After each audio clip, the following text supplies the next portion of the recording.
Hello, and welcome to Godox Film Lighting 101. Today, we'll be lighting using mirrors and gobos. Let's check it out.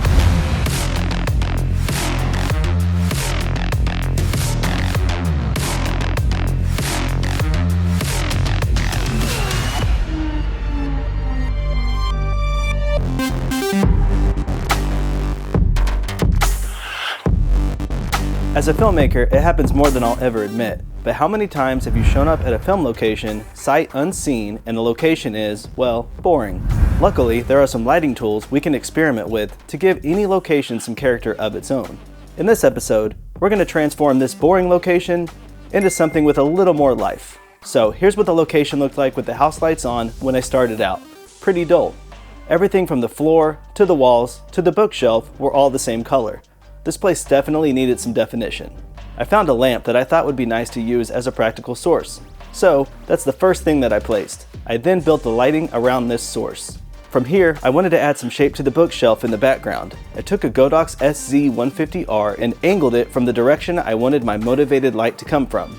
Space was very limited at this location, so I used the Godox projection attachment with the 85mm lens and a gobo. This was a perfect solution for adding some extra detail to the scene in such a confined area. The projection attachment connects to the Bowens mount on your light, creating a spotlight. So for this setup, I wanted to use the Godox lens projection attachment. It's this long setup, it's an 85mm lens, and it allows me to zero in the focus and basically control how sharp and how soft the image is, but also control how large and how small it is. You can sculpt the light with framing shutters, scrims, and gobos. Godox has several different sets of gobos to choose from.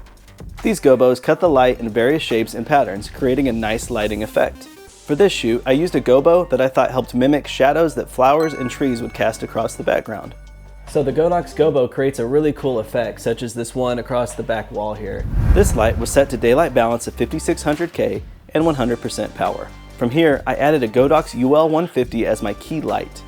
I clamped a frosted gel over the front to help soften the light a bit.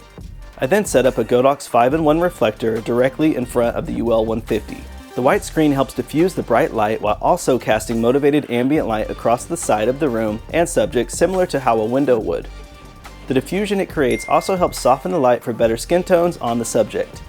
This light was set to 54% power.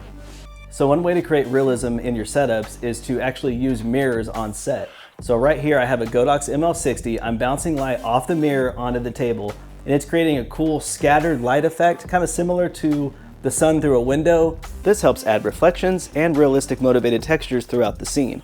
Using mirrors can also help draw interest to a particular object or area. Depending on your setup, you could even direct a light to multiple mirrors for even more randomized reflections of scattered light throughout the room. For this setup, I used a plastic mirror that I clamped to a stand. I used black gaff tape to create pinstripes on the mirror. This helps break up the light reflections a little more. The Godox ML60 was set to 80% power. For the final touch, I added a Godox TL60 as the subject's hair light. The idea here was to boost the illumination coming from the lamp in the background. The TL60 is extremely lightweight and easy to place anywhere. It also has full RGB color, so I was able to dial in the exact setting to match the color temperature of the lamp. I set this light to a hue of 36 degrees, saturation to 77, and power to 19%.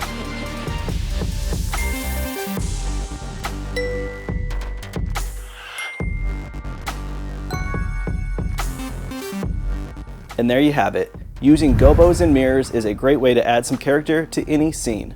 Godox offers a one-stop solution for all your filmmaking needs. From lights, to monitors, to audio, to stands, to grip and staging essentials. They've definitely thought of everything. Also, be sure to like and subscribe for more tutorials. Thank you so much for tuning into Godox Film Lighting 101. We'll see you next time.